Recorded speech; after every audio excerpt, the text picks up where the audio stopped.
In a recent interview with 60 Minutes, Jerome Powell claimed that the Federal Reserve had plenty left in the tank, stating that there's a lot more we can do. We're not out of ammunition by a long shot. No, there's really no limit to what we can do with these lending programs that we have. Well, investors are maybe after a further example of what the central bank has in its arsenal. The Fed's various lending programs for medium-sized businesses and state and local governments, announced across March and April, are all meant to be up and running by the end of May. Will Powell and Co reveal anything new to go alongside the previously announced measures? Another potentially major market move could be any news regarding vaccines. We've seen time and again investors get giddy at misleading headlines regarding the cure, only to have their optimism punctured by reality. Last week was no different. Boston-based firm Moderna reported its experimental COVID-19 vaccine, mRNA-1273, has seen positive results from its first human trial, causing sky-high gains, especially for the Dow Jones.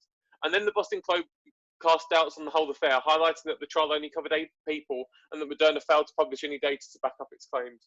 You can almost guarantee that despite all this, the markets will be hungry to eat up any new vaccine headlines, but it's hard to anticipate when and in what form such news will arrive.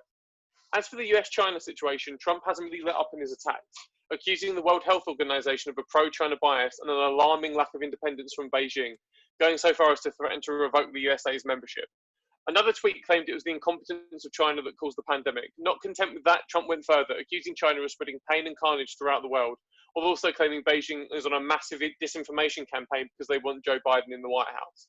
At the same time as this Twitter storm, the US government published a 20-page report detailing China's so-called malign activities, including rapacious economic policies, military build-up, and human rights violations.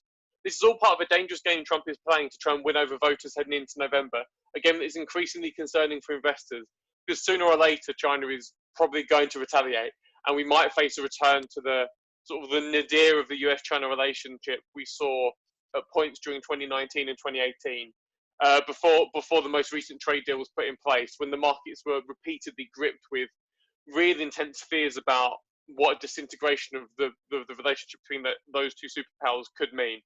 Obviously, that was bad then. Coming at the time of a global pandemic and one of the worst recessions the world has ever seen, it's an absolute nightmare. Yet, given that this is Trump's main sort of method of attack heading into the November election, it seems incredibly unlikely that he's going to let up on that anytime soon, meaning we could see even more heightened rhetoric as that election approaches. Beyond those big picture issues, the week sees the CB consumer confidence data on Tuesday and the Richmond Manufacturing Index data on Wednesday.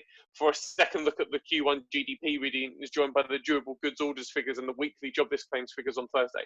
Friday then sees the Fed favorite core PCE price index reading, personal spending, Chicago PMI, and the revised consumer sentiment numbers.